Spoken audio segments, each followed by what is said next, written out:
Now, before there was Castle Rock, there was Jerusalem's Lot, a town better known by the shortened version of its name, Salem's Lot.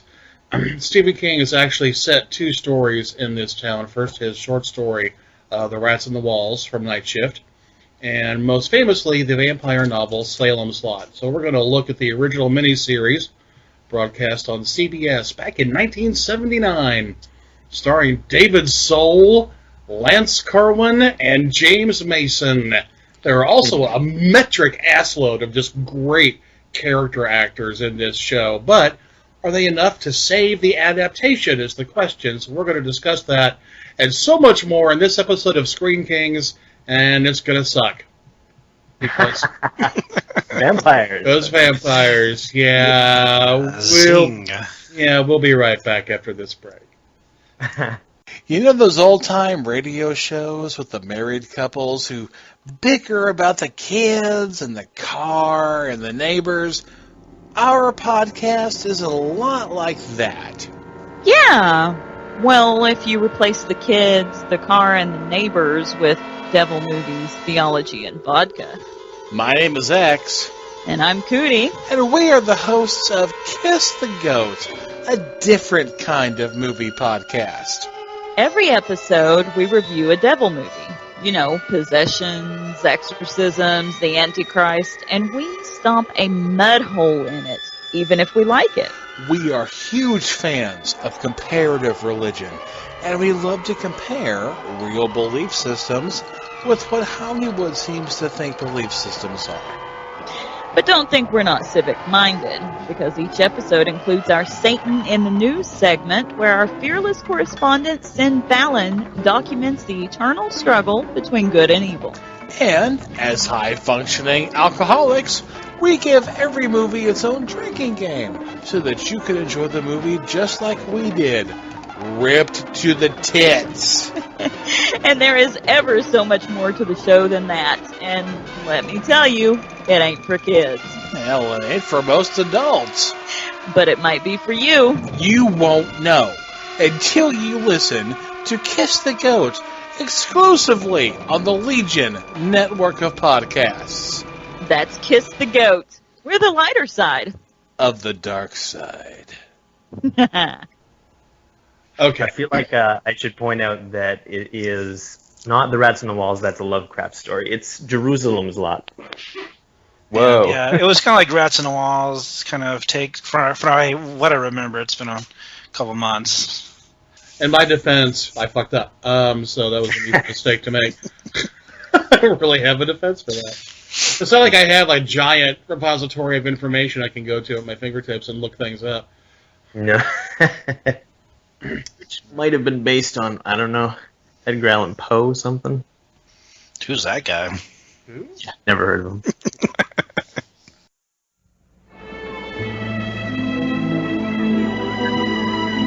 Ben Mears has been away too long. And now at last, he's come home. The men fought at Valley Forge. Daddy, come back safe. Home to the childhood memories. To the old familiar faces. To a life unmolested by time. And with your saints, let him rejoice in your presence forever. We ask it through Christ our Lord. Amen. Home to Salem's Lot. A town too good to be true. What was that? Did you happen to notice the time when the boys left? We shouldn't have gone through the woods. It's a shortcut. They should have been here half an hour ago. Wait! Danny, wait! Something is happening. Something terrible. Henry! Where's Ralphie? Ralph. Where's your brother?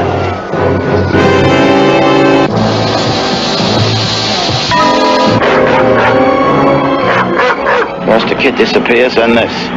You're not leaving Salem's Lot, are you? I'm not leaving. Don't you understand what's happening? You? Yes, I do.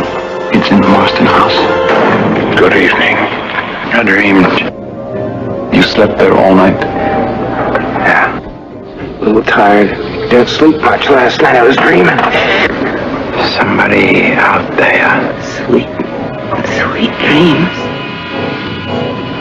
I let him in.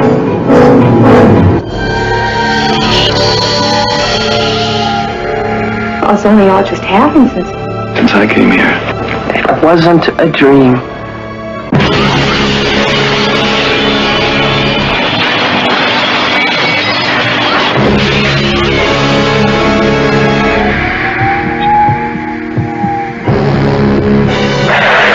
Stop, holy man! You can do nothing against the master. They're breeding on one another. The vampires are creating vampires. The master wants you. It's a geometric progression. 2 times 2 times 4 times 8. There's a dead man upstairs. Bill! Yea, though I walk through the valley of the shadow of death, I will fear no evil. Look at me. Ned Tibbet's body has disappeared from the morgue. Thy rod and thy staff, they comfort me. Bill!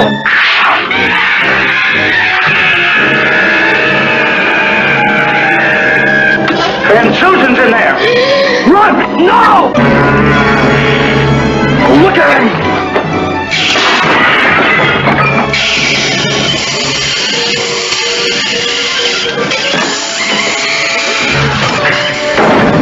Stephen King, the best-selling author of Carrie and The Shining, takes you on a startling journey to Salem's Lot.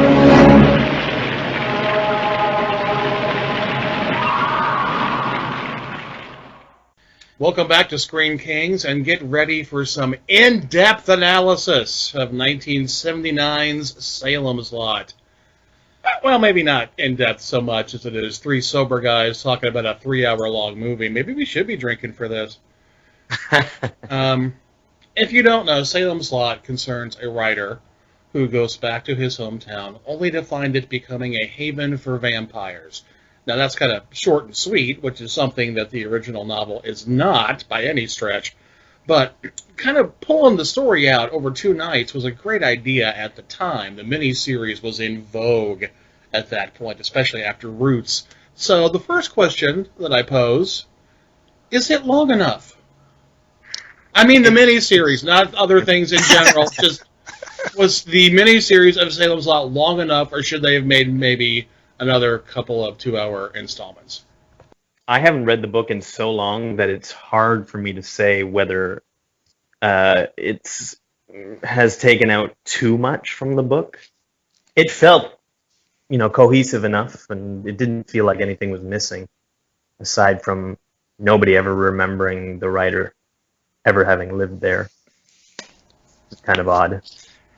Yeah, it's been forever since I read it, even though I got a new copy, this nice new copy with the miniseries picture covers on the front and inside of it, middle of the book, there's pictures from the TV show on there. It's pretty neat. But yeah, I haven't read the book in forever. I mean, I think the length of it's pretty good. And even its, early 2000s one was pretty much the same length. Yeah, that's true. So you brought up the fact that in the book nobody remembers that Ben Mears, the main character, ever lived there. Well, he was only there for like 4 years or less, right?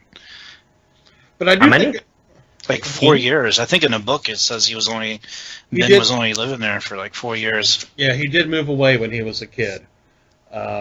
Right. Yeah. Right, I remember because that. he was there. Oh, and that's another thing that they dropped out of it, which they keep in the newer series, is all the stuff about him in the house when he was a kid. Yeah. Sorry, kind of going off on a tangent there. No, it's fine, because that was really important. Otherwise, why would you come back to write about that house? Yeah, I mean, you see the fear in his face in the miniseries. He acts it well, but you don't see why he's scared, really.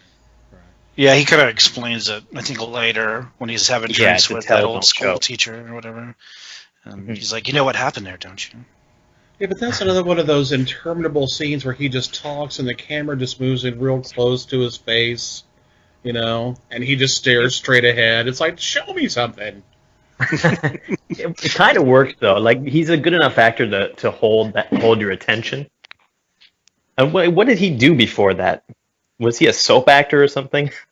I'm going to get razzed for that, aren't I? Starsky and Hutch. Oh, really? Yes. That's him? Yeah, he was Hutch. And he also had a #1 song on the pop charts called Don't Give Up on Us, Baby. It's like, oh, you're a writer. And they're so freaked out by the fact that he's a writer.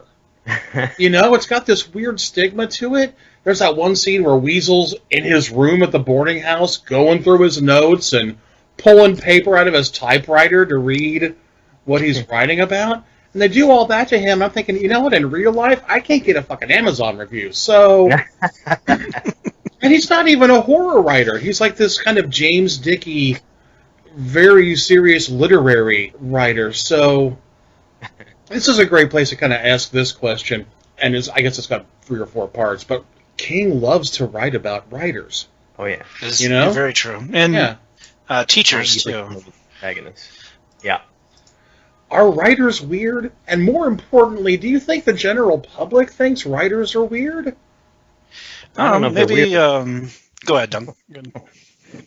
No, go ahead, Thomas. I was just... Oh, the gentleman. Okay. Well, I think he's really.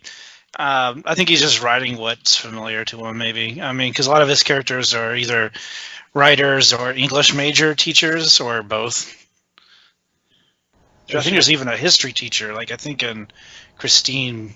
I think no. Standards for sure. Yeah, there's like a history teacher somewhere. I wish we'd gotten more stories about industrial laundries. About the Mangler. Yeah, the Mangler. Yeah. Get a couple sequels like the movies. Shoo. Those Why don't are they just terrible. match the damn- Yeah, exactly. Those are terrible, and we will. You have to watch them. How often did you want to smack Lance Kerwin in this movie? Which one is he? He's the teen sidekick, the one who. Crap.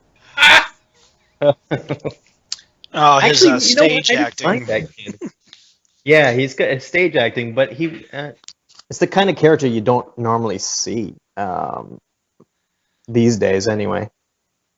you know, the nice, studious kid. Yeah, I thought it was kind of hilarious the way his dad and everyone kind of portrays him. He's the horror fan in the show, and everyone's wondering, when are you going to grow up? When are you going to get rid of all this stuff? When are you going to be a man, Mark? Right. He likes horror and magic, and Yeah. Was anybody else uncomfortable when he asked his dad to tie him up? Just for a second, I thought, we could cure this whole problem. Tie him up and walk away. Yeah, pretty much. See if he could really get out of that nut. There's this, I think one of the worst scenes in this entire miniseries, which is why, of course, I'm bringing it up, because it was so bad. I loved it, is when Ben meets the love interest of the movie. Susan Norton, played by a really young Bonnie Bedelia. Bedelia. His pickup technique involves being an absolute tool. Where he tells Susan that she doesn't know how to handle a book correctly, and then he kind of bullies her into a dinner date, which takes place at her parents' house. That was odd. It is very odd. So, how would you, as writers, how would you guys have handled that scene? The actual pickup? Yeah, the actual pickup. Because, I mean, I would have made Ben more likable, obviously, but, I mean, does that work for anybody? I mean, he wouldn't have picked me up using those lines, but I didn't find it too terrible for a 70s miniseries. Particularly a 70s miniseries. He's very nonchalant. Oh, who's on the book cover? Oh, hey, I wrote this book. Let's do dinner. Let me hold my author picture right beneath my face so you can make the comparison. It's a real humble brag kind of scene. It just irritated me. The original humble brag. Right. I think that's almost near to what the book had it, though. Maybe not as rushed and awkward feeling.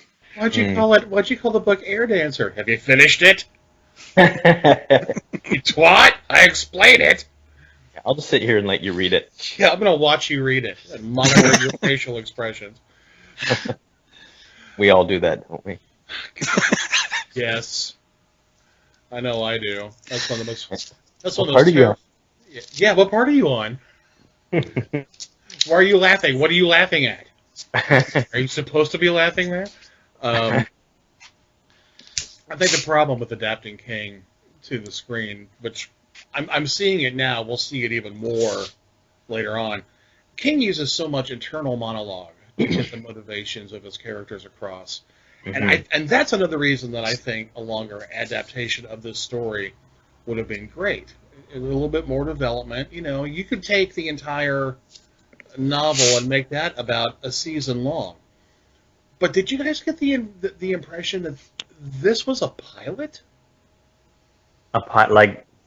It did sort of have that feel, didn't it, with the flash forward at the beginning Yes. to them in the church in Venezuela or something, or Guatemala. One of those. Guatemala. Yeah. You know, one of those places. Right.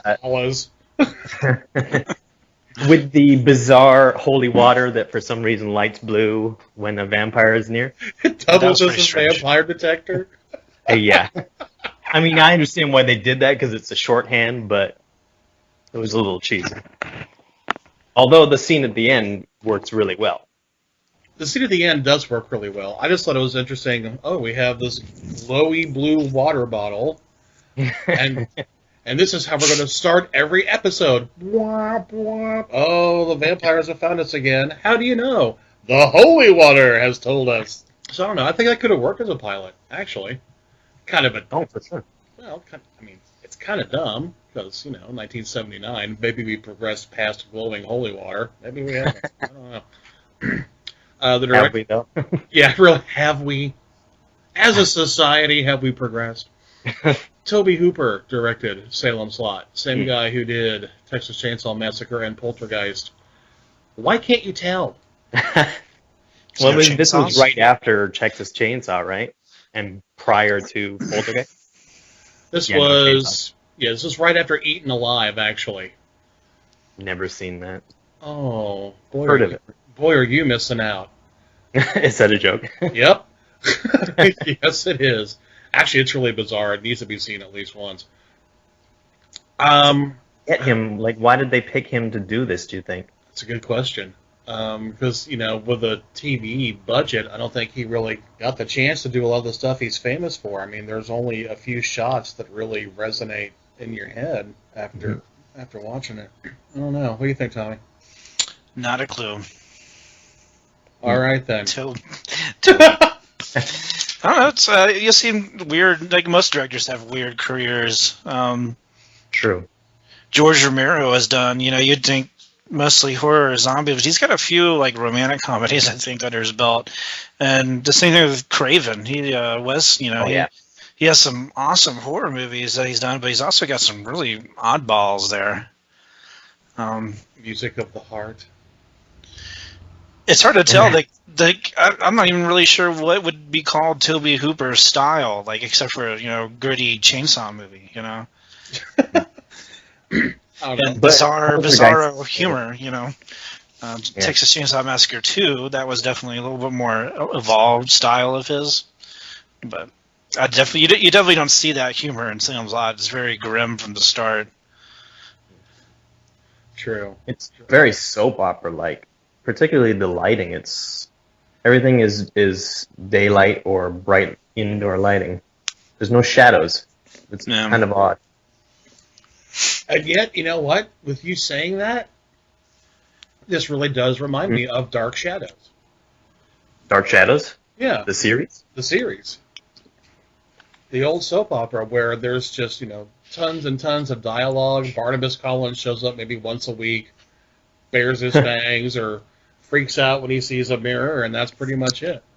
Maybe that's what they were going for. It may have been. That's a really interesting thought. Speaking of the vampire, man, I contend that Barlow is one of the best-looking, most physically frightening vampires I've ever seen on screen. I mean, he's got that kind of neo-Nosferatu look down pat. Has there ever been a better vampire? Well, I guess it depends on your taste. I know some people probably don't really care for Nosferatu-style vampires. They probably want something a little bit more new-esque. A little more suave and romantic. I mean, compare the two Barrows, and if we're gonna do that, then there you have the Nosferatu in this one, and then in the 2004 miniseries, you had Rutger Hauer. Yeah, you had the slick guy, you know. That's what we expect these days, I guess, with Yeah. vampires. Although 30 Days of Night was sort of Return to the monster. Nosferatu-esque. Yeah. I don't know. I think where I'm at now with horror monsters, I would probably prefer Nosferatu, a return to traditional kind of storytelling where they are monsters. They're not, dapper guys that are going to swab you with talk. They're going to rip your throat out. So, what's the overall consensus here? Do we like this adaptation? Do we not? I liked it a fair bit more as a drama than a horror, but the characters were really well drawn and the acting was great. Yeah, I thought the cast of characters were fantastic. We were talking about longevity before, and I wish they did. I mean, 3 hours is a long miniseries, but if they're going to make a miniseries, at least add another extra hour in there and show us what happened to everybody else. It seems like once it started escalating, it kind of just fell off the cliff, and there's the end of the movie, and they're back in Fernando, where the nice Spanish churches and all this jazz. I want to know what happens to the characters that they set us up with. I want to know personally what happened to Cully, the big guy with a shotgun who set up his wife or caught his wife cheating or whatever. Oh yeah. The real estate guy, you see him because he's in the car and he's dead, undead, whatever. But you don't know what happens to her. You don't know what happens to him or any other the people that they set up. That's true. Curious minds, they want to know. And her old boyfriend, or the maniac that thought he was her old boyfriend, he kind of well, we see him in a prison, and Nosferatu kind of shadows. And then that's it, isn't it? No, he's one of the guys who's crawling towards them in the basement at the in the funnel. Yeah, that you vaguely see in the dark. Yeah. Him and Jeffrey Lewis kind of voguing their way towards. Yeah. At least as shown a cut outside at night, not during the day, at night, and you see all these people slowly walking towards them. Their eyes are kind of glowing, whatever. At least that, and you can recognize who they are, and you can tell at least in a shot that the town has been infested, and it's pretty much over. It's the whole town is abandoned, but there's really no indication of why. I do want to say two more words before I forget to mention it, and those words are Danny Glick. That kid's a terrible actor, man. He's a terrible actor, but when he shows up floating in front of Mark's window...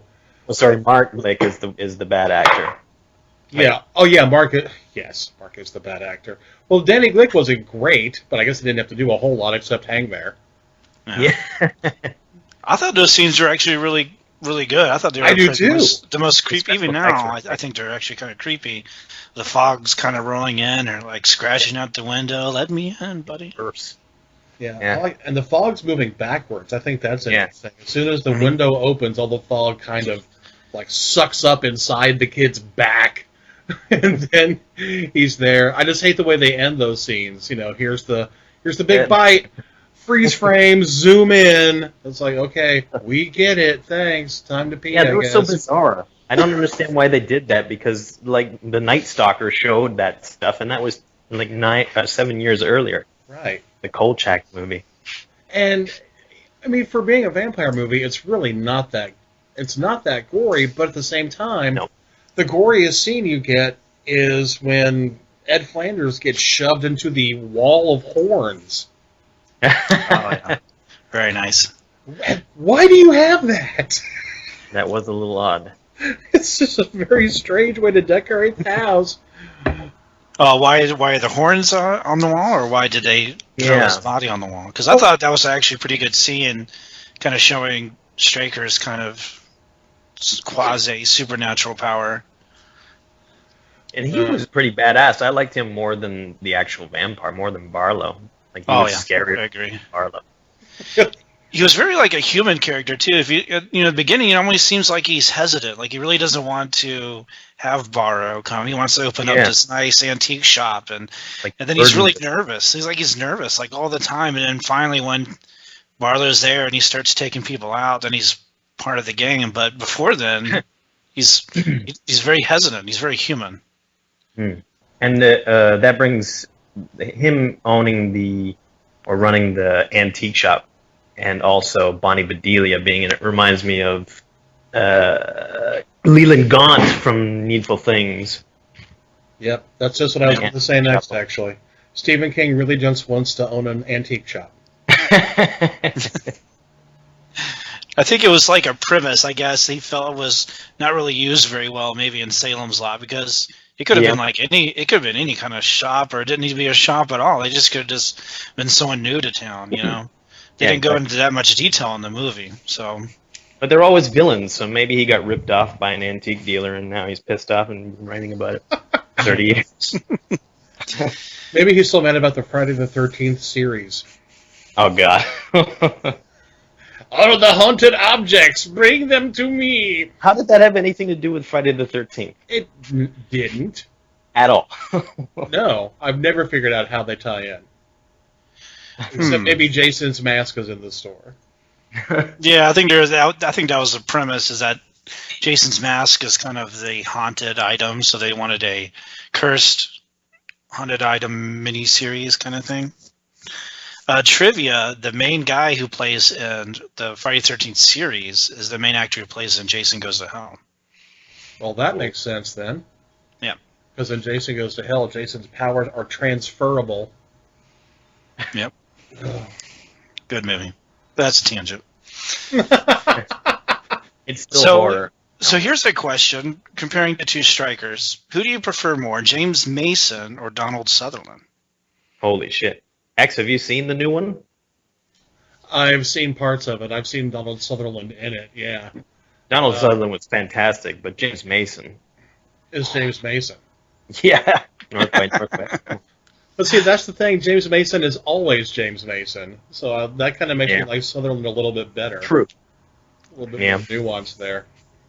The thing where he sticks out his tongue and does the goat horns. Yeah, he was a little over the top. Like, I love Donald Sutherland, especially in Invasion of the Body Snatchers. You know, just fantastic. But he was a little over the top with Salem's Lot. I don't know. In a good way, though. In a good way. Yeah, I thought Mason was so busy being James Mason, it was almost hard to understand what he was saying.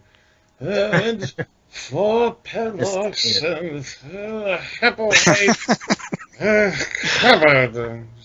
Well, I happen to own 2 suits, sir. That's what you want to bring in. Am I a suspect? How do I take it, sir? Yes. Italian for goodbye. The sheriff was kind of robbed of some scenes, right? He's like, see if he's really into the investigation, and then he runs away.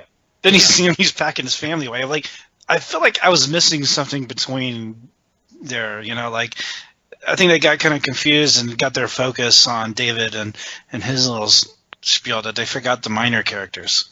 Yeah. Well, things escalate quickly, and probably more quickly than they should have. Again, my argument for make it longer, because you're absolutely right. He's investigating the case, and all of a sudden there's dead vampire babies and that woman, that vampire woman in the morgue. Oh Lord! You've mentioned it. Now we have to discuss special effects in vanishing vampires. Oh man, why? Oh. And only one of them vanishes. Yeah, that's the only one. Yeah. She vanishes. Make her vanish because we can't afford to do any, turning her into dust or anything like that. Right. And it's so unimpressive that they would thought, let's knock some shit over when she leaves. So it's about as impressive as the special effects from Nosferatu. Exactly, yeah. But that was, in the early 1900s. It had an excuse. Yeah, we had progressed since then. Yeah. She disappears and the bedpan tray falls over and a tray of tools falls over and we're like, oh, God, that was supernatural as hell. Wow. And he used those effects for Poltergeist. Very much so. He mastered them. Yeah, he mastered gravity-controlled effects. Is there any way we can make this thing, I don't know, fall over? I've got it. I've got it. A stagehand. Let the gapper get down there and do something. All right, so let's rate this. I've decided on this show that we're going to rate each film. Huh? Ratings, huh? Okay. Yeah, why not? Mm-hmm. Yeah, I think we should start rating movies by something that's actually part of the film instead of having a standardized rating system. Because why would I do anything the same way twice? So let's give this 1 to 5 sharpened stakes. Okay. 1 to 5. Okay. Tommy, you go first. Oh man. Okay, let's see. I usually rate movies pretty leniently, even if they're pretty bad. I usually go mid. So I actually really love this, and I didn't watch it when I was 10. I'm watching it as an adult. I'd probably go 4 steaks. 4, yeah. Yeah. There was, because like we brought up, there could have been an extra hour given to it just to brush up the minor characters. Mm-hmm. And 2, it clearly made me never want to buy a Jeep Wrangler because those doors are impossible to close. Yeah, he's driving down the street and the door's wide open. So. Yeah, and he's like trying to move on to the scene, but it's like slamming the door. I wonder how much of that they edited out because he looks like he's frustrated, not with the vampires killing his friends. So yeah, I'm 4 steaks. There's a lot to like, but there are some annoyances for sure. I think I give it 4 steaks too, mostly because of losing a steak for the lack of good special effects and poor lighting. Well, soap opera lighting. Yeah, like the church. That thing was lighted up pretty strangely. Like Yeah. the pendulum. It's like a soap opera. Yeah. Yeah. Everything flat, no shadows. Some of the composition music was pretty good though, like the overture. It's very, soap opera, but a little bit of opera maybe. Yeah, it was over the top enough to make it work. I think the music actually carried a lot of scenes that the acting didn't. Yeah. The acting or the special effects faltered, like the dun dun dun falling trays of the vanishing vampires. Flashing blue holy water. Yes. They found us again. Yes. Yes. Yeah. If there's no water in that, they can't tell anything if the vampires have found them or not. It must always be filled with holy water. Yeah, I'm going to give this 4 steaks also. Nice. Yeah, I mean, I like it. I mean, the Danny Glick scene that terrified me as a child is still pretty creepy.